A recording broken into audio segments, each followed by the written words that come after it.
keep you in my आज के दिनों में पैरालिटिक पेशेंट बहुत ज़्यादा हो रहे हैं। उसका सीधे सीधे रीज़न है कि डायबिटीज़ और बीपी दोनों का कॉम्बिनेशन, और ये अल्टीमेटली लोगों को थोड़ा सा पैरालिटिक अटैक की तरफ ले जाता है। आगे भी बहुत सीरियस चीज़ें होती हैं, लेकिन पैरालिटिक अटैक की तरफ ले जाता है ऐसी चीज़ों को। और आज के डेट में अगर इस थेरेपी की हम बात करें, इसका इस्तेमाल करें, और जैसे डॉक्टर कोहली, अमित कोहली बता रहे हैं कि इसका फ़ायदा बहुत ज़्यादा है, लेकिन अभी अवेयरनेस वैसा नहीं है, जागरूकता उस तरह की नहीं है।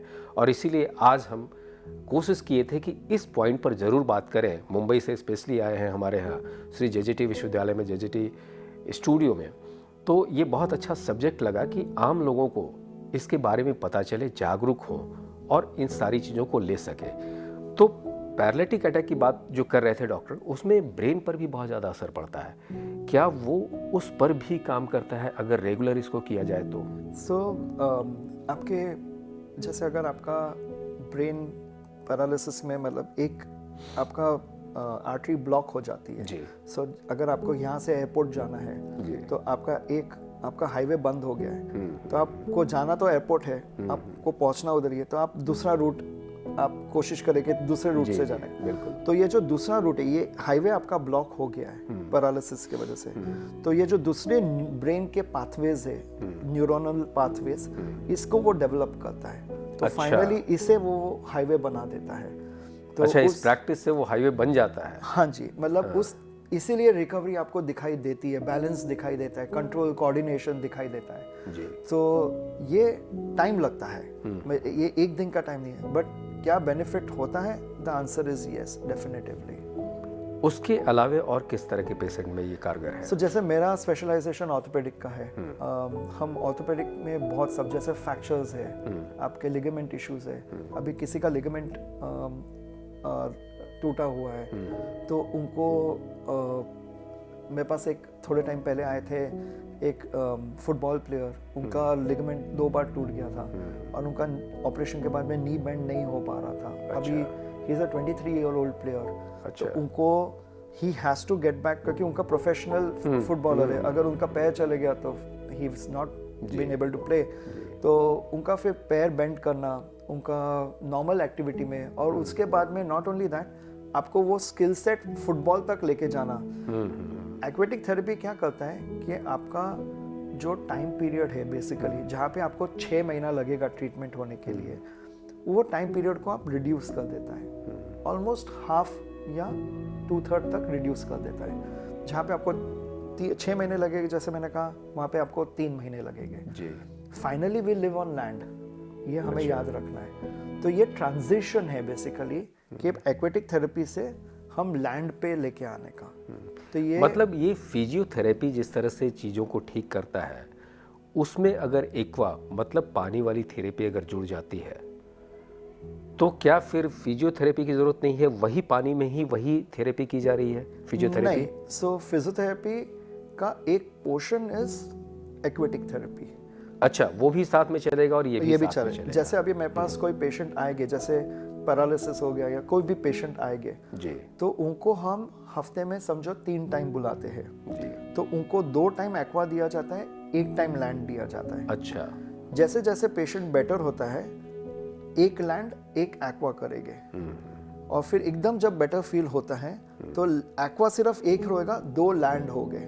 तो finally we live on land.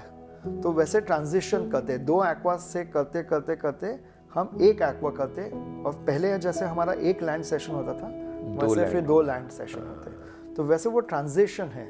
So finally we live on land. तो हमें हमेशा ध्यान रखना है कि हमारे aqua is just a medium to have this process journey being rehabilitation done much faster. उसको वो आपका टाइम फ्रेम कम कर देता है। बेनिफिट आपको इसलिए ज़्यादा जल्दी मिलता है, और आप रिकवरी ज़्यादा जल्दी होती है। बट वही रिकवरी फाइनली लैंड में, अभी फुटबॉल प्लेयर है तो लैंड में ही फुटबॉल खेलेगा। exactly. तो उनको वो ट्रांजिशन कराना है, और उनके गोल्स वो है वो लैंड में फाइनली आपको शिफ्ट करना है। So that is where aqua helps कि आपको वो जर्नी ज़्यादा जल्दी बेनिफिट हो जाए। और आप जैसा इस फील्ड में हैं और देख रहे हैं, और अभी हमने दर्शकों को ही बताया कि जागरूकता की भी कमी है। आप मेट्रो सिटी में रह रहे हैं, मेट्रो सिटी में कितने लोग जागरूक हैं कि हाँ ये ऐसी थेरेपी कारगर हो रही है? सो आपका अपना एक्सपीरियंस क्या है? अच्छा क्वेश्चन है सर। जब हमारा जर्नी शुरुआत हमने जब की थी ये इसकी, तो हमें मालूम था कि patient is not the target audience, the doctors are the target audience. अच्छा। सो पहले तो ये डॉक्टर्स के पास जागरूक करना पड़ता है, क्योंकि फाइनली हमें पेशेंट्स डॉक्टर्स ही देंगे। और एक बार पेशेंट आ गया तो उसके बाद में word of the mouth takes over. मैं यहाँ पे बेनिफिट हुआ, और वो किसी और कमर का पेशेंट, मैं एक बिल्डिंग में रहता हूँ, मुझे कमर का प्रॉब्लम है, मैं एक्वा थेरेपी किया और मुझे बेनिफिट इससे हुआ। मेरे बिल्डिंग में किसी और को कमर का तकलीफ है, तो वो उनको फिर word of the mouth spreads, उसको फिर डॉक्टर की जरूरत नहीं लगती। मगर जब हमने ये जर्नी शुरुआत की थी, कितने साल पहले? 8 साल हो गए सर, 8 साल। हाँ जी। सो तब हमने डॉक्टर्स को, तो डॉक्टर्स के पास हम जब गए थे तो हमने उनको कहा था कि सर आप एक्वेटिक थेरेपी को, it came with its own challenge, क्योंकि इंडिया में पूल का हाइजीन, इंडियन लोग, ये एक इनिशियल थॉट प्रोसेस थोड़ा सा चैलेंजिंग लगा। बट जब हमने ये कहा कि डॉक्टर को आप हमें ऐसे पेशेंट भेजिए जो आपके सबसे वर्स्ट पेशेंट्स है।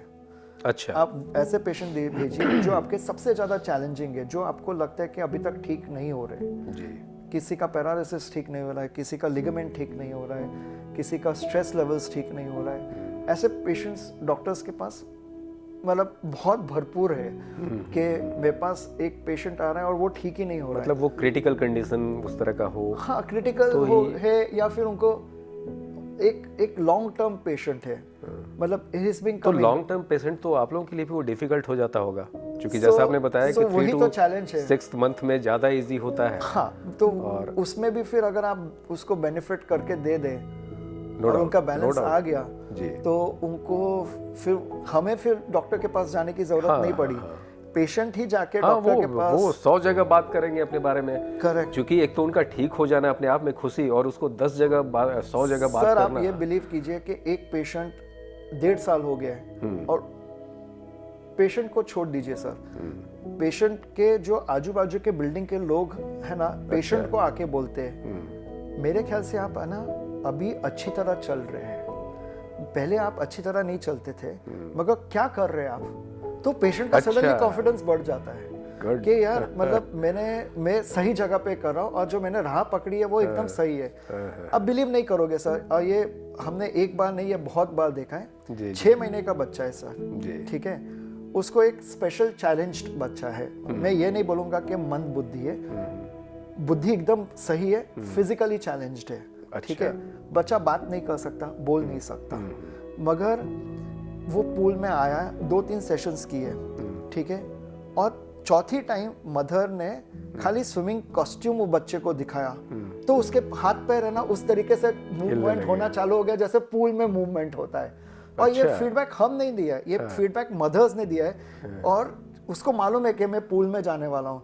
तो ये 6 महीने के बच्चे को सडनली उसको मालूम है कि मैं कहाँ पे जाने वाला हूँ, मेरे पास पूल में जाने वाला हूँ, तो उसका वो रिकवरी ऑटोमेटिकली मतलब एक मेमोरी पैटर्न बैठ जाता है। बिल्कुल बिल्कुल।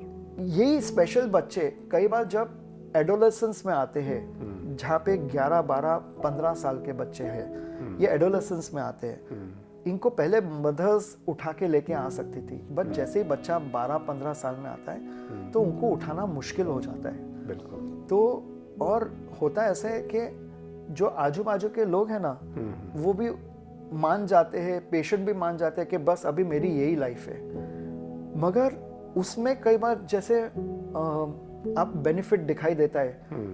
तो पहले कैसे बच्चा बोलता था मैं डॉक्टर के पास जा रहा हूँ, मैं थेरेपी के लिए जा रहा हूँ, मगर सडनली वो क्या बोलेंगे, मैं पूल जा रहा हूँ, मैं खेलने जा रहा हूँ, मैं इंजॉय करने जा रहा हूँ। तो अच्छा। जब खेल और मैंने सोच का भी ट्रांसफॉर्मेशन इस तरह से होता है, चेंज, नजरिया बदलना नजरिया। और फिर हम क्या करते हैं, उसमें थोड़ा चीज ऐड करते हैं, उनको बोलते हैं कि आप कलरफुल कपड़े पहन के आइए, आप जीन्स पहन के आइए, तो जब आप गर्ल्स है तो लिपस्टिक लगा के आइए, ग्रूम करके आइए। तो जो नॉर्मल चीज़ें है लाइफस्टाइल की, ये उनमें इंग्रेन करते हैं। तो उसमें जब वो जीन्स पहन के आते हैं तो सब डॉक्टर्स होते हैं, अरे वाह आज तो बहुत हैंडसम दिख रहा है, बहुत ब्यूटीफुल दिख रहे हो आप। तो वो उसमें कॉन्फिडेंस बढ़ता है। एक बच्चा जो ये चीज़ अभी खेल कूद में बच्चे लोगों को मज़ा आता है, तो ये उनको पता ही नहीं चलता कि वो थेरेपी के लिए आ रहे हैं, उनको लगता है कि हम खेल कूद के लिए आ रहे हैं। तो उसका जो बेनिफिट है, उसका जो हाथ का मूवमेंट है, आप एक बंद रूम में आप ये करो वर्सेस पूल में बोलो जो करने का कर, तो उसमें बेनिफिट बहुत ज़्यादा है। मेंटली बहुत चेंज होता है, बच्चों को लगता है मैं ये कर सकता हूँ, तो उसको लगता नहीं है कि मैं थेरेपी के लिए आ रहा हूँ। खेल खेल में हम थेरेपी कर लेते हैं, तो ये बहुत बेनिफिट होता है। लेकिन मतलब लोग अब इसको समझ रहे हैं, धीरे धीरे समझ रहे हैं, ऐसा आपको लगता है? ये एक वेव ऑफ चेंज है सर, तो ये एक वेव ऑफ चेंज आगे बढ़ेगी ही बढ़ेगी सर। लेकिन ग्रामीण क्षेत्रों में आज भी इसको लोग शायद बहुत कम लोग जानते हैं, और इसके प्रचार प्रसार के लिए एक तो हम लोग माध्यम होते हैं, मीडिया माध्यम होता है, उसके अलावे एक डॉक्टर होने के नाते आप क्या इस पर कुछ सोचते हैं कि हाँ किस तरीके से इसका प्रचार प्रसार और हो, जिससे वैसे लोग जो अपनी उम्मीद खो चुके हैं एक बार फिर जीवन जीने की राह पर चलने लगे? ऐसा कुछ सोचा है आपने? कोविड टाइम भले ही हमारे लिए सबके लिए चैलेंजिंग रहा हो जी, बट ये टाइम हमें जैसे आपने कहा कि ग्रामीण लोगों के लिए, तो हमने ड्यूरिंग दिस कोविड टाइम में हमारे डॉक्टर्स ने ऑनलाइन थेरेपी चालू की थी। अच्छा। जहाँ पे बच्चों, मदर्स जो पेरेंट्स को बोलते थे वो ट्यूब का जो होता है, ट्यूब का, और उसके अंदर पानी भर दीजिए, और फिर और हम बच्चे को अलग ये होता है ना, टॉय होता है बच्चे का टॉय, तो पेरेंट्स को ऑनलाइन सिखाते थे कि किस तरीके से करना है। तो ये ग्रामीण क्या सर, हमारे पास वो टाइम पे तो ऐसे थे कि हमने केनिया, जिम्बाब्वे, यूएस, कनाडा, अलग अलग कंट्रीज के लोगों के साथ ऑनलाइन ट्रीटमेंट के थ्रू, ये ग्रामीण को तो है ही है, मगर हमने थर्ड वर्ल्ड, हमने एक कैटेगरी कंट्रीज को भी, फर्स्ट वर्ल्ड कंट्रीज को भी हमने ट्रीटमेंट वगैरह दी है ऑनलाइन के थ्रू। तो ये रीच आउट हो सकता है ऑनलाइन माध्यम से, पेरेंट्स को बताया जा सकता है। ये एक मॉड्यूल कोविड के टाइम पे पहले हमें लगता था कि नहीं हो सकता, बट ऑनलाइन मीडियम से ये अभी हो सकता है। आप वर्ल्ड में कहीं पे भी हो, it is all about internet sir.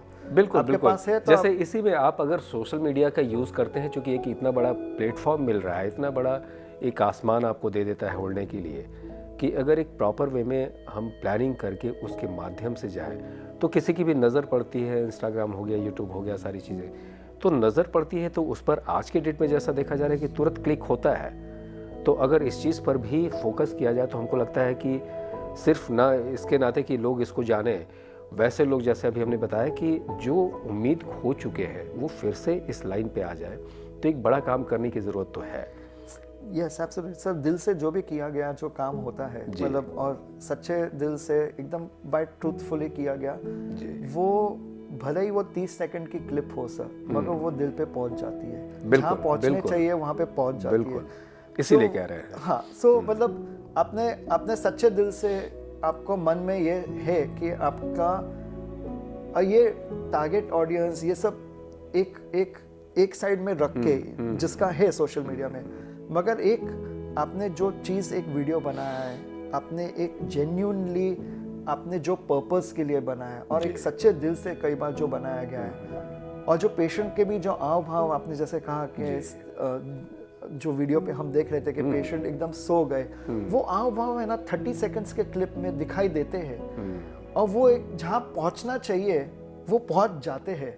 मतलब वो सोशल मीडिया प्लेटफॉर्म वो उनको टच हो जाता है, और वो सही है, मतलब आपने सच्चाई से बनाई है या ये फेक करके बनाई है, वो दिख जाता है। बिल्कुल। तो जहाँ पहुँचने चाहिए ना, वो एक्चुअली मतलब वो पहुँच जाता है। मेरा ये बहुत स्ट्रॉन्ग बिलीफ है कि हमने एक सच्चाई से एक छोटा सा 30 सेकंड का भी वीडियो जो बनाया है, वो अगर सच्चाई से बनाया गया है और जहां आपको लगता है कि आपको पहुंचने चाहिए वो पहुंच जाएगा सर, आपको कुछ करने की जरूरत नहीं है। जब वो 30 सेकंड का है, आप वो 30 सेकंड्स आप बस, वो शाहरुख खान बोलते हैं ना, वो आपके पास 45 मिनट्स है ये खेलने के लिए, बस वो आप जान लगा के, मगर वो चीज़ सच्चाई से की गई वो गारंटीड पहुंचेगी ही पहुंचेगी, आपको कुछ ज़्यादा करने की ज़रूरत नहीं है।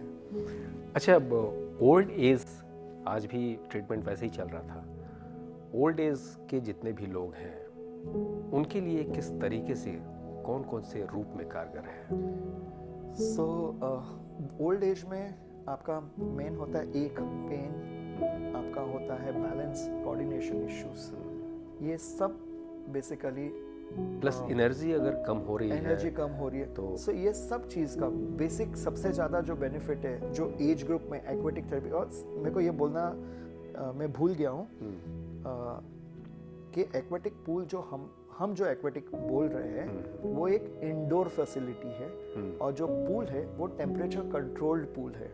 अच्छा। तो उसका पूल का temperature around about 28 to 32 degree centigrade. अच्छा, उसमें पूल में जो पानी रहता है वो उसका वार्म टेम्परेचर, होता है, हाँ, वो वार्म होता है, 28 टू 30 डिग्री का होना 32 चाहिए। डिग्री सेंटीग्रेड के करीब का होने चाहिए। अच्छा।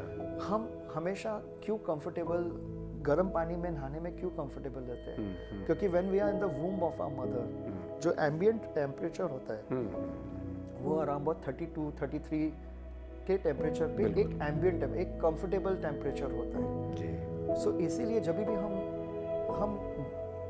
नहाते हैं गर्म पानी से, हमें वो कंफर्ट लेवल ज़्यादा कंफर्टेबल, क्योंकि so that temperature is the same temperature जो एम्बिएंट टेम्परेचर हम पूल में रखना चाहते हैं। अच्छा, जिसमें वो कंफर्टेबल पोजीशन में पेशेंट फील हो। अब जैसे ही पूल में, गर्म पूल में आप पैर रखोगे, आप देखोगे कि आपके बॉडी के मसल्स ऑटोमेटिकली रिलैक्स होते हैं। तो ये जो एज में, जैसे आपने कहा, जैसे ओल्ड एज में ये बहुत ज़्यादा बेनिफिशियल होता है, क्योंकि आपके जॉइंट के ऊपर लोड नहीं होता, आपका हार्ट रेट बेटर होता है, आप एक्सरसाइजेस करोगे तो कार्डियोवैस्कुलर बेनिफिट आपको ज़्यादा मिलता है। सो ये आपको इसका बेनिफिट ओल्ड एज में बहुत ज़्यादा मिलता है। अच्छा।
मैंने खुद एक पेशेंट को ट्रीट किया था जिनका एज 95 था और ब्लाइंड थे एंड 2 साल से बेड में मतलब इसमें थे व्हील चेयर पे और या बेड पे ही मूवमेंट होता था, वो खड़े नहीं हो सकते थे और उनको कान में भी हियरिंग का उनको हमें लगा 1 महीना लगा, मगर पूल के अंदर वो फिर 1 महीने में बराबर चल पाए।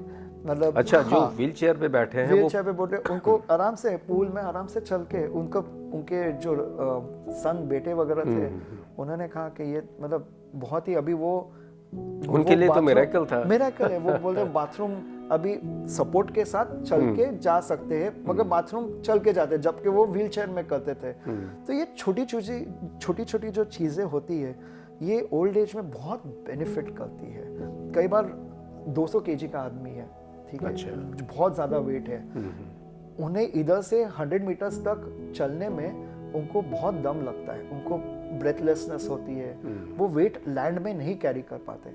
मगर यही बंदे को अगर आप अपने पूल में डाल दिया, पानी का लेवल शोल्डर तक रखा, तो वो जो 200 केजी का जो लोड ले रहा है अपने घुटने पे, वो सिर्फ 20 केजी लेगा सर। तो वो ज़्यादा आप एक्सरसाइज कर सकते हैं, बेनिफिट उस लिहाजन एक्सरसाइज करने का उनको मौका ज़्यादा मिलेगा, शरीर को दुरुस्त रखे। और हमारे इसमें जो था पूल के अंदर हमने ट्रेडमिल भी रखी थी। तो, अच्छा। हाँ, तो वो एक्सरसाइजेस पूल में ट्रेडमिल के साथ भी करते थे, और कैमरा रखा था कि आपने जिस तरीके से आप पूल में आप चल रहे हैं आपको ऊपर दिखाई देता है, तो वो इन एंड आउट जो होता है वो आपका एक्सपीरियंस बहुत रहता है। पूल में साइकिल होती है, पूल में एलिप्टिकल होता है, अलग अलग जो इक्विपमेंट्स है वो आप पूल में हम यूज़ कर सकते हैं।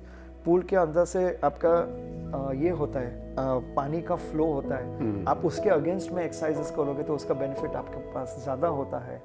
तो ये, और आपके पास कई बार मसल स्पाज़म होता है, तो आप डीप टिश्यू रिलीज होता है जो आपका मसल को ओपन कर देता है। तो ये अलग अलग चीज़ें हैं पूल का अंदर इक्विपमेंट्स जो आपको बहुत बेनिफिट करती है। मतलब उसमें पूल में जिस तरह से वो कंफर्टेबल महसूस करते हैं, अगर इसको रेगुलर वो करते रहें तो फिर लैंड पर भी उसी स्थिति में आ सकते हैं। जैसे में उसका आपका बेनिफिट जो है वो लैंड का ऊपर बहुत ज़्यादा आपको फील होता है, उसका आपका फ़ायदा बहुत ज़्यादा होता है। इसमें क्या खाने पीने का भी कुछ इस तरह का है कि ये प्रिकॉशन लेना चाहिए इस पीरियड में, ऐसा कुछ है क्या? हम जब करते हैं, हम एक ओवरऑल हम ट्रीटमेंट करने का कोशिश करते हैं, तो यूजुअली हम जैसे पैकेज होता है कि 15 सेशन है या 25 सेशन है या अलग अलग, तो उसमें 1 या 2 सेशन हम हमेशा डाइट एंड न्यूट्रिशन का रखते हैं। अच्छा। जैसे बच्चों का है, बच्चों के मदर्स, अभी बच्चों का जो स्पेशल बच्चे कई बार बहुत ज़्यादा वेट पुट ऑन होता है। अच्छा। तो उनको फिर हम उनको गाइडेंस करते हैं कि क्या करने चाहिए क्या नहीं करने चाहिए, न्यूट्रिशन किस हिसाब से जाने चाहिए। स्पेशली एडोलेसेंस एज में suddenly they you will see कि आपका 25 केजी पुट ऑन कर दिया है, तो वो टाइम पे आपको किस तरीके से मेंटेन करने चाहिए, खाना किस तरीके से टेस्टी, सेम चीज़ अब किस तरीके से, अब एग्जांपल बच्चे का अब स्पेशल बच्चे भी स्कूल जाते हैं, तो आप ब्रेड बटर जैम सब जो दे दिया, ठीक है, तो ब्रेड बटर डाल दिया, मगर जैम को कैसे एक स्माइली फेस में बना के दे दिया, मदर ने एक नोट डाल दिया, प्रेजेंटेशन कैसे हो, मदर ने एक स्पेशल नोट डाल दिया बच्चे के लिए, have a nice day, I am remembering you, love you, एक छोटा मदर एक नोट डाल के दे दे, तो उसका जो बच्चे का साइकोलॉजिकल के ऊपर होता है, एक स्माइली, कुछ खाने की जरूरत नहीं, जो जैम डालना है वो खाली आपने स्माइली फेस में दे दिया, तो नॉर्मल जो ऐसे नहीं खाएगा वो देख कर सिर्फ खा लेगा वो। अच्छा। हाँ, तो ये छोटी छोटी चीजें होती है जो न्यूट्रिशन वाले बोलते हैं आपको सेम चीज किस तरीके से मॉडिफाई करके दे सकते हैं। अब पिज्जा का, बच्चे लोग पिज्जा का मतलब मैं बोल रहा हूँ हमारे इधर जो ऑर्गेनिक चीजें हैं जी, और बाहर के इसमें जो पिज्जा है इज अ फ्रोजन थिंग, तो आप रोटी बनाइए, रोटी के ऊपर सब्जियां जिस तरीके से आप रोटी सब्जी दे रहे हो वो पिज्जा के वे में डाल के दे दीजिए, एक सिंपल चीज है, मगर उसका जो प्रेजेंटेशन का तरीका है वो एक बहुत अलग तरीके से बेनिफिट होता है। बिल्कुल मायने रखता है। यस। आप हमारे दर्शकों को और कुछ सलाह देना चाहेंगे, कुछ एडवाइस इस तरह से जो उनके लिए फायदेमंद हो? नहीं, I think stay fit, stay healthy, I think सबसे बेटर है, डॉक्टर के पास जाने की ज़रूरत नहीं है। आप सही तरीके से सब कुछ हेल्थ मिले आपके जैसे मेंटेन करके रखिए, यू आर एकदम absolutely healthy at the age, thank you. So doctor की ज़रूरत ही नहीं पड़ेगी। जी जी। No doctor, stay healthy, stay fit. और अगर जाने की ज़रूरत भी पड़े तो उसके बहुत सारे आज के डेट में नेचुरल वे हैं, तरीके हैं, ट्रीटमेंट है, आप ज़रूर इसको अपनाएं जिसमें मेडिसिन की ज़रूरत नहीं पड़े, नेचुरल तरीके से अगर चीज़ों को दुरुस्त किया जा सकता है तो हम वैसा क्यों नहीं करें। इसका ख्याल ज़रूर हम लोग को रखना चाहिए। और बहुत बहुत धन्यवाद डॉक्टर अमित कोहली आपका। मुंबई से आकर आपने हमारे दर्शकों के लिए इतनी अच्छी अच्छी बात कही। दिल से बहुत बहुत धन्यवाद आपका। Thank you sir, thank you.